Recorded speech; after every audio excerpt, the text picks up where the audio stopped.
Hello students. In last lecture we studied about unit number 2, that is coplanar concurrent forces. Today I am going to start my next unit, and that is coplanar non-concurrent forces. Unit number 2 is coplanar concurrent forces, and unit number 3 is coplanar but it is non-concurrent forces. તો આપણે ફોર્સની સિસ્ટમની અંદર ભણી ગયા કે કંકરન્ટ forces એટલે કે સંગામી બળો, એટલે જે બધા બળો કોઈ એક બિંદુમાંથી નીકળતા હોય અથવા કોઈ એક બિંદુ પર ભેગા થતા હોય, જેને સંગામી એટલે કે કંકરન્ટ ફોર્સિસ કહેવાય છે.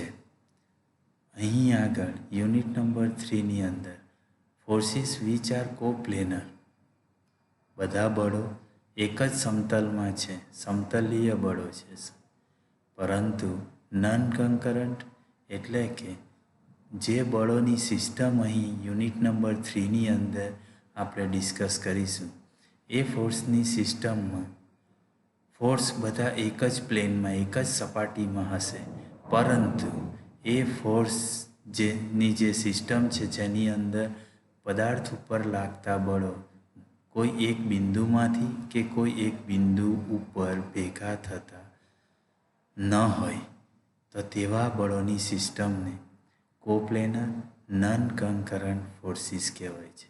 અસંગામી બળો, અસંગામી એટલે કે બળો જે છે જેની લાઇન ઓફ એક્શન કહીએ કે બળો પદાર્થ ઉપર લાગતા ઘણા બધા બળો જે કોઈ એક બિંદુ ઉપર ભેગા થતા નથી અથવા કોઈ એક બિંદુમાંથી નીકળતા ન હોય. જો ભેગા થતા હોય તો કંકરન્ટ કહેવાય, that is your unit number 2. પરંતુ અહીં નન કંકરન્ટ અસંગામી એટલે કે બળોની લાઇન ઓફ એક્શન, બળોની કાર્યરેખા કોઈ એક બિંદુ પર ભેગી થતી ન હોય તો તેને અસંગામી બળો કહેવામાં આવે છે. એટલે યુનિટ નંબર 3ની અંદર આપણે જે કોઈ બળોની સિસ્ટમ જોઈશું તેની અંદર બધા બળો એક જ સપાટીમાં હશે, પરંતુ કોઈ એક બિંદુમાંથી નીકળતા ન હોય અથવા કોઈ એક બિંદુ પર ભેગા થતા ન હોય તેવા બળોની સિસ્ટમ વિશે આપણે આખા યુનિટ નંબર 3ની અંદર એના વિશે જ અભ્યાસ કરીશું. તો અહીં કોપ્લેનર જોઈ લીધું અને નન કંકરન્ટ ફોર્સિસ. પહેલાં ચેપ્ટરનું નામ ક્લિયર થઈ જવું જોઈએ કે બધા બળો એક જ સમતલમાં હોવા જોઈએ, પરંતુ કોઈ એક બિંદુ પર ભેગા થતા હોવા ન જોઈએ. તો તેવા ફોર્સની સિસ્ટમને કોપ્લેનર નન કંકરન્ટ ફોર્સિસ કહેવાય છે. તો અહીં યુનિટ નંબર 3ની અંદર આપણે એવા જ બળોની સિસ્ટમ વિશેનો અભ્યાસ કરીશું જે તમારે ધ્યાનમાં રાખવાનું રહેશે. ત્યારબાદ ફર્સ્ટ ટોપિક ઉપર આગળ વધીએ તો you have one question, that is explain moment of force and its type with neat sketch. બળ ધૂર્ણ અને તેના પ્રકાર સમજાવો કે મોમેન્ટ શું છે. તો ફર્સ્ટ ચેપ્ટરની અંદર આપણે થોડું ઓવરવ્યૂ તરીકે મોમેન્ટ વિશે ભણી ગયા. ત્યાં પણ મેં એક્ઝામ્પલ આપેલું હતું મોમેન્ટનું કે બળ ધૂર્ણ કઈ રીતે ઉત્પન્ન થાય અથવા આપણે કોને મોમેન્ટ કહીએ છીએ. So, as a mechanical student, one example which is shown in a PPT, that is one adjustable spanner is there which is used to open or close the nut or bolt. એક adjustable spanner છે અને આ adjustable પાનાની મદદથી nut અથવા બોલ્ટને આપણે fit કરી શકીએ અથવા તો લૂઝ કરી શકીએ. તો તે સમયે જે સ્પેનર છે તેના છેડા ઉપર આપણે બળ લગાવીએ છીએ, પરંતુ એ સ્પેનર ઉપર અને બોલ્ટ અથવા નટના માથા ઉપર મોમેન્ટ લાગશે તો જ એ બોલ્ટ અથવા નટ ખુલે અથવા તો બંધ કરી શકાય છે. This one is the simple example which is related to moment કે સ્પેનર ઉપર જ્યાં સુધી આપણે મોમેન્ટ નહીં એપ્લાય કરીશું, પણ આપણે બોલવામાં એવું જ કહીએ છીએ કે આપણે સ્પેનર ઉપર બળ લગાવીશું અને એ બળ ક્લોકવાઇઝ લગાવીશું કે એન્ટી ક્લોકવાઇઝ લગાવીશું, તે મુજબ નટ અથવા બોલ્ટ ખોલી અને બંધ કરી શકાય છે. તો એ નટ અથવા બોલ્ટ ઉપર કેટલી મોમેન્ટ લાગે છે, જેના લીધે એ નટ અને બોલ્ટ બંધ કરી શકાય અથવા તો નટ અને બોલ્ટ ખોલી શકાય. તો એ નટ અને બોલ્ટ ઉપર જ્યાં સુધી તમે રિક્વાયર મોમેન્ટ નહીં એપ્લાય કરશો ત્યાં સુધી એ નટ અને બોલ્ટ ખુલશે નહીં અથવા તો બંધ કરી શકાશે નહીં. તો હવે આપણે જોઈએ ડેફિનેશન ઓફ મોમેન્ટ. મોમેન્ટની વ્યાખ્યા શું છે કે બળનું પદાર્થને નિશ્ચિત બિંદુની આસપાસ ગોળ ગોળ ફેરવવાના વલણને બળધૂર્ણ એટલે કે મોમેન્ટ કહે છે. બળનું પદાર્થને નિશ્ચિત બિંદુની આસપાસ ગોળ ગોળ ફેરવવાના વલણને. હવે બળ જે છે તે તમે ઇઝીલી જોઈ શકો છો કે સ્પેનર ઉપર બળ લાગે છે. એ સ્પેનર ઉપર બળ એપ્લાય કરીશું તો નિશ્ચિત બિંદુ એટલે કે આ જે નટ અથવા બોલ્ટ છે એ નટ અને બોલ્ટનું સેન્ટર ઉપર ઓ બિંદુ લઈએ તો that is your specific point or નિશ્ચિત બિંદુ છે. તો આ નટ અથવા બોલ્ટને આપણે ઓ નિશ્ચિત બિંદુની ગોળ ફરતે ફેરવવાનું છે, જેથી એ નટ અથવા બોલ્ટ ખોલી શકાય અથવા તો નટ અથવા બોલ્ટને ટાઈટ અથવા તો બંધ કરી શકાય. તો અહીં બળનું પદાર્થ આપણો નટ અથવા બોલ્ટ છે. બળ એપ્લાય કરીશું તો બળ અહીં એપ્લાય કરીશું સ્પેનર ઉપર અને નિશ્ચિત બિંદુ છે ઓ બિંદુ. તો ઓ બિંદુની આસપાસ ગોળ ગોળ ફેરવવાના વલણને બળ જે છે એ પદાર્થ એટલે કે નટ અથવા બોલ્ટને ઓ બિંદુની આસપાસ ગોળ ગોળ ફેરવશે. તો એ નટ અથવા બોલ્ટના માથા ઉપર અથવા નટ અને બોલ્ટ ઉપર મોમેન્ટ લાગે છે એમ કહેવાય છે. ઇટ ઇઝ સિમ્પલી કે આપણે સ્પેનર ઉપર ફોર્સ એપ્લાય કરીએ છીએ, જે તમને ઇઝીલી જોવા મળે છે. હાથની મદદથી આપણે સ્પેનરનો છેડો પકડીએ છીએ અને ત્યારબાદ જો ખોલવું હશે નટને તો આપણે એન્ટી ક્લોકવાઇઝ ફેરવીએ. જો નટને ફિટ કરવું હશે, ટાઈટ કરવું હશે, then you have to apply force on a clockwise direction. Likewise, you have to apply force on the spanner to generate moment on the center point of the nut or a bolt. Nut અને બોલ્ટના centre પોઈન્ટની આજુબાજુ આપણે moment apply કરશું with the help of force, ત્યારે જ એ nut અથવા બોલ્ટને આપણે ટાઈટ કરી શકીએ અથવા તો લૂઝ કરી શકીએ. તો અહીં એક તો મોમેન્ટ ઉત્પન્ન કરવા માટે તમને ફોર્સની જરૂર પડે, પરંતુ એ ફોર્સ જે છે એ ફોર્સની લાઇન ઓફ એક્શન હું ડ્રો કરું તો આવી રીતે ડ્રો કરી શકાય. ફોર્સની લાઇનને આપણે કાર્યરેખાને આગળ વધારી છે અને એ કાર્યરેખાથી એ જે પદાર્થ ઉપર એટલે કે નટના સેન્ટર ઉપર આપણે જે બળ લગાવીએ છીએ, એના સેન્ટર લાઇનથી એક લાઇન ખેંચીએ તો અહીં બળની લાઇન ઓફ એક્શન અને નટ અથવા બોલ્ટની સેન્ટર લાઇન વચ્ચેનું જે અંતર છે, ડિસ્ટન્સ છે, તે આપણું લંબ અંતર મળશે. અને એ ડિસ્ટન્સ કેટલું છે અને પદાર્થને ટર્નિંગ મોમેન્ટ અથવા મોમેન્ટ એપ્લાય કરવા માટે કેટલું બળ લગાવીએ છીએ તેના મદદથી આ નટ અથવા બોલ્ટ ઉપર મોમેન્ટ પેદા થશે. નટ અથવા બોલ્ટ ગોળ ગોળ ફરી શકશે. એટલે જ એની વ્યાખ્યાની અંદર કહેવામાં આવે છે કે બળનું પદાર્થને એટલે કે સ્પેનરના છેડા ઉપર જે બળ એપ્લાય કરીએ છીએ એ નટને તેનો નિશ્ચિત બિંદુ ઓ છે તેની આસપાસ ગોળ ગોળ ફેરવવાના વલણને મોમેન્ટ કહેવાય છે. કે મોમેન્ટ જનરેટ કરવા માટે કોઈ પદાર્થ ઉપર ફોર્સ જોઈએ અને એ ફોર્સની લાઇન ઓફ એક્શનથી એ પદાર્થના સેન્ટર સુધીનું લંબ અંતર હોવું જોઈએ.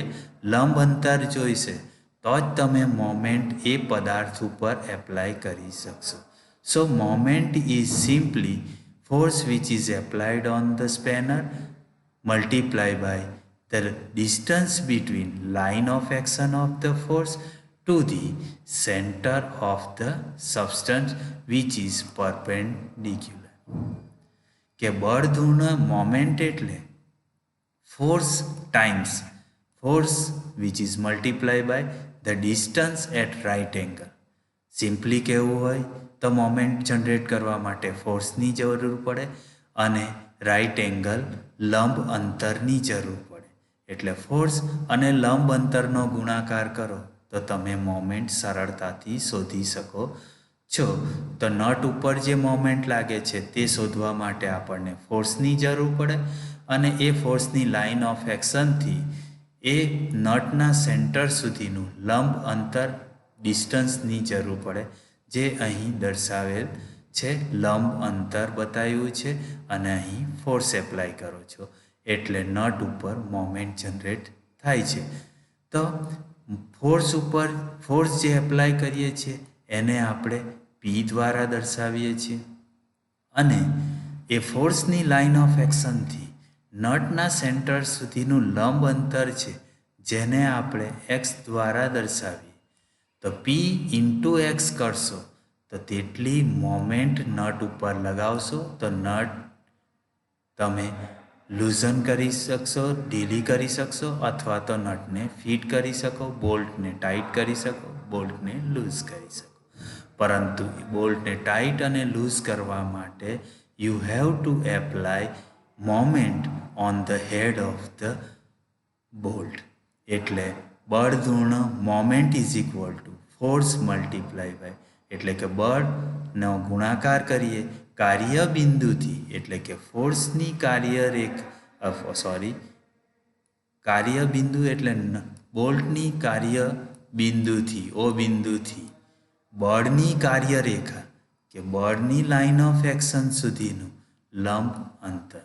એટલે કે જ્યાં પણ તમે મોમેન્ટ શોધશો ત્યાં બળની જરૂર પડશે અને એ બળની કાર્યરેખાથી જે પદાર્થની આજુબાજુ જે પદાર્થ ઉપર રહેલા બિંદુની આજુબાજુ મોમેન્ટ લેવા માંગો છો ત્યાંથી તે ફોર્સની લાઇન ઓફ એક્શન વચ્ચેનું લંબ અંતરની જરૂર પડશે તો તમે એ મોમેન્ટ શોધી શકો છો.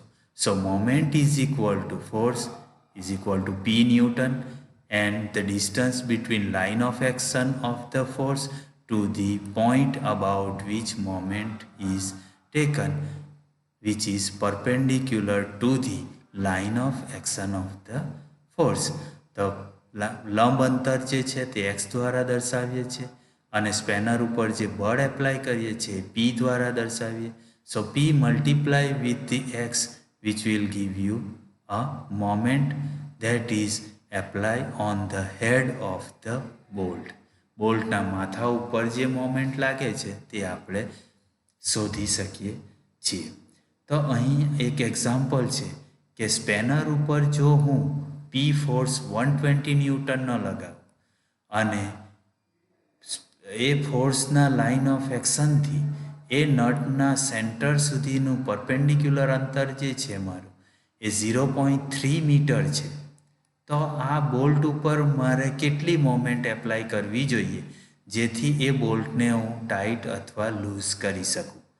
તો અહીંયા moment is equal to force into perpendicular distance. ફોર્સની જે વેલ્યુ છે ધેટ ઇઝ 120 ન્યૂટન છે. ફોર્સની વેલ્યુ એ 120 ન્યૂટન છે. 120 ન્યૂટન લખી દીધું અને એ ફોર્સની લાઇન ઓફ એક્શનથી જે પદાર્થ ઉપર બળ લગાવવામાં આવે છે તે પદાર્થ ઉપર રહેલા પોઈન્ટથી એ ફોર્સની લાઇન ઓફ એક્શન વચ્ચેનું લંબ અંતર જે છે જે 0.3 મીટર દ્વારા દર્શાવવામાં આવે છે. Which one is our x, force is P P is 120 Newton and X is 0.3 meter. So 0.3 ની જગ્યા ઉપર હું 3 ડિવાઇડ બાય 10 મૂકી શકું તો 10 અને 120નો 0 કેન્સલ થશે એટલે 12 મલ્ટીપ્લાય બાય 3 કરશો 12 3 Jha 36 so 36 Newton meter. That is the moment which is required to loosen the bolt or to tighten the bolt. So bolt ઉપર જે મોમેન્ટ લાગે છે એ તે સમયે 36 ન્યૂટન ઇન્ટુ 36 12 3 ઝા 36 ફોર્સનો એકમ ન્યૂટન લઈ લીધો અને ડિસ્ટન્સ જે છે તે મીટરમાં લીધું તો ન્યૂટન ઇન્ટુ મીટર એટલે મોમેન્ટનો એકમ બનશે newton into metre. So 36 Newton into meter, that is the moment required to loosen or tighten the bolt. આ એડજસ્ટેબલ સ્પેનરની મદદથી જો હું એડજસ્ટેબલ સ્પેનર ઉપર 120 ન્યૂટનનું બળ એપ્લાય કરીશ અને સ્પેનરના છેડાથી તે બોલ્ટના સેન્ટર સુધીનું અંતર 0.3 મીટર હશે તો મારે નટ અથવા બોલ્ટ ઉપર 36 ન્યૂટન ઇન્ટુ મીટર જેટલું મોમેન્ટ લગાવવાનું રહેશે.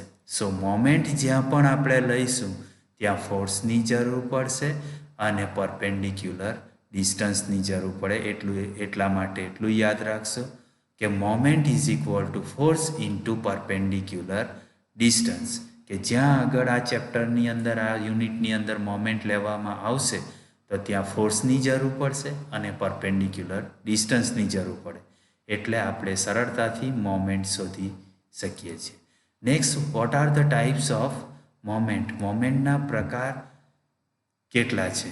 તો મોમેન્ટ જો આપણે સ્પેનર ઉપર ફોર્સ એપ્લાય કરીશું અને એ સ્પેનર ઉપર ફોર્સ એપ્લાય કરતાં નટ એન્ટી ક્લોકવાઇઝ અથવા ક્લોકવાઇઝ દિશામાં ફરશે.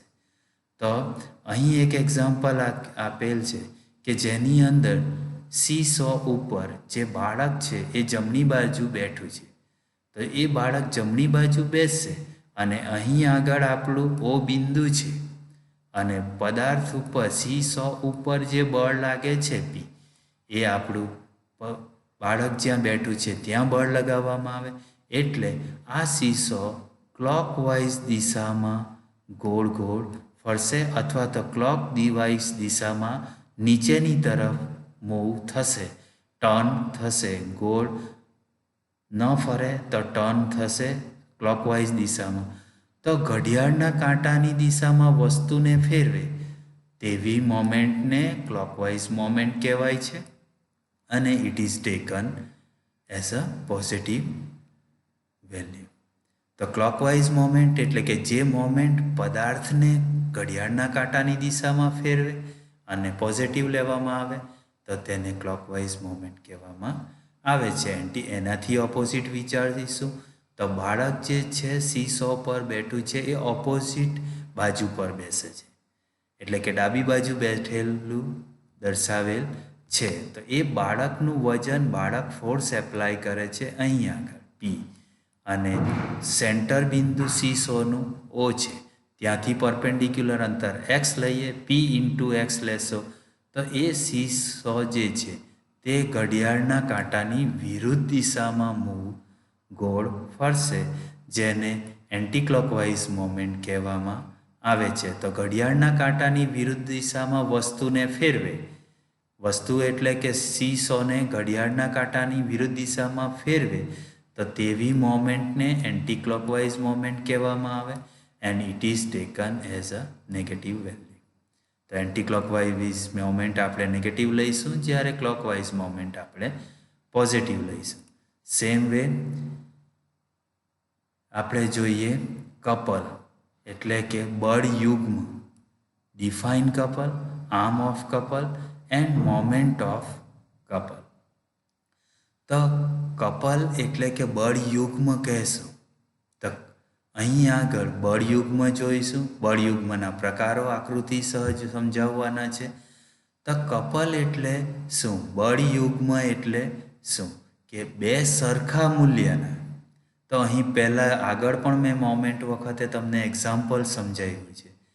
તેવી જ રીતે અહીં મોમેન્ટ કપલ સમજાવું છું ત્યાં પણ પહેલાં એક્ઝામ્પલ જોઈ લઈએ. તો એ એક્ઝામ્પલની અંદર જ્યારે આપણે સાયકલને ચલાવીએ છીએ તે સમયે એના ઉપર પેડલ ઉપર ફોર્સ એપ્લાય કરીએ. તો પેડલના ઉપરની તરફ ફોર્સ દર્શાવીએ છે તો એ ફોર્સ અહીં એફ દ્વારા દર્શાવ્યું છે અથવા પી દ્વારા દર્શાવવામાં આવે ફોર્સ. તો પેડલ ઉપર ફોર્સ જે છે એ ડાબી તરફ એપ્લાય કરો, નીચેના પેડલ ઉપર જમણી તરફ ફોર્સ એપ્લાય કરીએ છીએ. તો જેના લીધે સાયકલનું જે સ્પ્રોકેટ છે તે સ્પ્રોકેટ ગોળ ફરશે અને સાયકલને આગળની દિશામાં લઈ જશે. તો અહીં બીજા ઉદાહરણની અંદર કારનું સ્ટેરિંગ વ્હીલ છે. એ કારના સ્ટેરિંગ વ્હીલની અંદર જમણા હાથ ઉપર ફોર્સ એપ્લાય કરીએ છીએ, એ ઉપરની તરફ ફોર્સ એપ્લાય કરીએ છીએ. જ્યારે ડાબા હાથ દ્વારા નીચેની તરફ ફોર્સ એપ્લાય કરીએ છીએ, જે દર્શાવ્યું છે ઉપરની તરફ ફોર્સ, જેના લીધે જે સ્ટેરિંગ જે છે તે ડાબી તરફ ટર્ન થશે. તો બળયુગ્મ એટલે કે કપલ એટલે શું? બે સરખા મૂલ્યના, પરસ્પર બે સરખા મૂલ્યના, એટલે અહીં એફ દર્શાવીએ છીએ. ફૂટ દ્વારા જે પેડલ ઉપર ફોર્સ એપ્લાય કરીએ છીએ એફ અને એફ એ બંને સરખા મૂલ્યના એપ્લાય કરવું પડે, પરંતુ પરસ્પર વિરુદ્ધ દિશાના. તો બંનેની દિશા એક એફ ડાબી બાજુ જાય છે તો બીજો એફ જમણી બાજુ જાય. સ્ટેરિંગને એન્ટી ક્લોકવાઇઝ ફેરવવું છે તો જમણા હાથવાળો ફોર્સ ઉપરની તરફ જશે, જ્યારે ડાબા હાથ તરફ જે ફોર્સ એપ્લાય કરશો એ નીચેની તરફ એપ્લાય કરશો. એટલે બંને બળોનું મૂલ્ય સરખું છે પરંતુ બંનેની દિશા વિરુદ્ધ છે. તથા સમાંતર એફની લાઇન ઓફ એક્શન, ઉપરના એફની લાઇન ઓફ એક્શન અને નીચેના એફની લાઇન ઓફ એક્શન, બંનેની લાઇન ઓફ એક્શન સમાંતર થઈ ગઈ. એટલે ફોર્સ જે આપણે એપ્લાય કરીશું એ ફોર્સની લાઇન ઓફ એક્શન અથવા બંને ફોર્સ જે છે તે એકબીજાને સમાંતર છે અને જેમની કાર્યરેખા એક ન હોવી જોઈએ. કાર્યરેખા એટલે આ ફોર્સની લાઇન ઓફ એક્શન થઈ ગઈ. તો ફોર્સની લાઇન ઓફ એક્શન જે છે એ એક નથી. એક ઉપરની તરફ ફોર્સની લાઇન ઓફ એક્શન છે, બીજી નીચેની તરફ લાઇન ઓફ એક્શન છે અને બંને વચ્ચે અમુક અંતર છે. જો હું અહીં જ બીજો ફોર્સ દર્શાવું, એક ફોર્સને ડાબી બાજુ અને બીજા ફોર્સને જમણી બાજુ, તો એ લાઇન ઓફ એક્શન એક થઈ કહેવાય. પરંતુ અહીં લાઇન ઓફ એક્શન એક હોવી જોઈએ નહીં.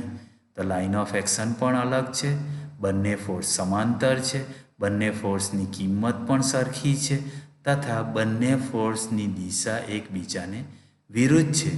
તો તેવા સમયે બે બળો દ્વારા, કપલ એટલે કે બે બળો દ્વારા બે બળોની જોડને બળયુગ્મ કહે છે. તો સ્ટેરિંગને મારે કારને ટર્ન લેવી હોય ડાબી જમણી બાજુએ, ત્યારે મારે સ્ટેરિંગ ઉપર કપલ એપ્લાય કરીશ તો જ મારી કાર ડાબી અથવા જમણી બાજુ ટર્ન થશે. અથવા તો સાયકલને મારે આગળ લઈ જવી હોય, સાયકલને ચલાવવી હોય તો મારે પેડલ ઉપર બે સરખા મૂલ્યના પરંતુ વિરુદ્ધ દિશાના અને જેમની કાર્યરેખા એક ન હોય તથા બંને એકબીજાને સમાંતર હોય તેવા બળો એપ્લાય કરીશ તો જ એ પેડલ દ્વારની મદદથી સાયકલને આપણે આગળ મૂવમેન્ટ આપી શકશું. તો સાયકલના પેડલ ઉપર કપલ લગાવશો તો જ એ સાયકલ આગળ વધશે અને સ્ટેરિંગ ઉપર કપલ એપ્લાય કરશો ત્યારે જ કાર ડાબી અથવા જમણી બાજુ ટર્ન કરી શકશો. Next lecture we will see arm of couple as well as moment of couple. તો અહીં આપણે બે ડેફિનેશન જોઈ. One is the definition of moment and definition of couple અને એના એક્ઝામ્પલ સાથે જોઈ. નેક્સ્ટ લેક્ચરની અંદર આપણે arm of couple, moment of couple, ત્યારબાદ ટાઈપ્સ ઓફ કપલ અને ત્યારબાદ difference between moment and couple વિશે આગળ અભ્યાસ કરીશું. Thank you.